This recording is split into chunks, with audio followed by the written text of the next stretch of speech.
What did your parents do for a living?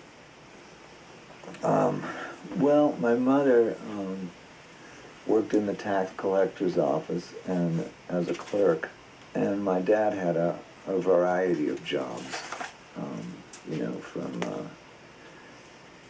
At one point he owned the only grocery store in the black part of town, the only black grocery store that catered exclusively to black people, and so I used to go down there when I was quite young, and I was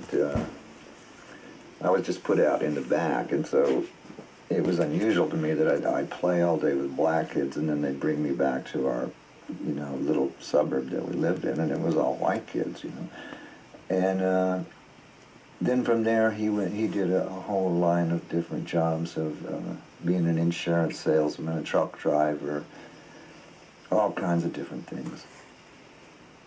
Now, you had an uncle. I guess this is a famous story in your life because you got to meet Elvis Presley on a movie set when you were 11 through an uncle of yours who was doing something on the set, though I'm not sure what. Yeah, I had an uncle by marriage who was the kind of, he was very into film. He was the guy in town that developed all the film, and he had a movie camera. He used to film the college basketball practices and football practices, and when a movie came nearby, as a lot of them did around northern Florida, he would usually hire onto a set and work in some capacity. And he was working on an Elvis Presley movie in 1961, I think, Follow That Dream, that was called. And I was invited there by my aunt, drove me down to see Elvis. And I really didn't have much idea of who Elvis was. I was only 11.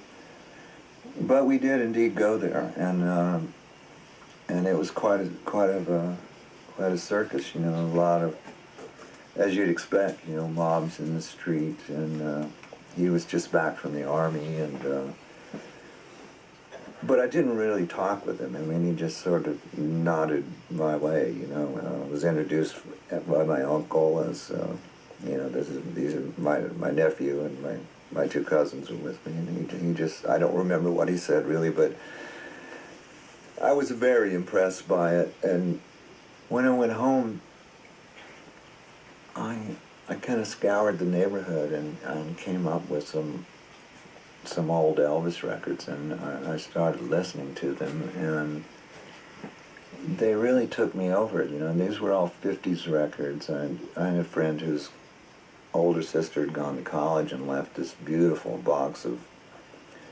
45s of rock and roll, from the 50s, and I loved it. It just spoke to me. So how long did it take after that until you started to play something yourself? Well, the idea had never dawned on me until I saw the Beatles on the Ed Sullivan Show, like so many musicians did. When I saw it,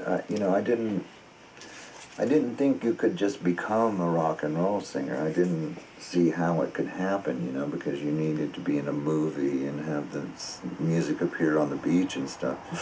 So I didn't see how one would get that together, So when I saw the Beatles, it sort of hit me like a lightning bolt to the brain that, I see, you have your friends and you all learn an instrument and you're a self-contained unit. This is brilliant, and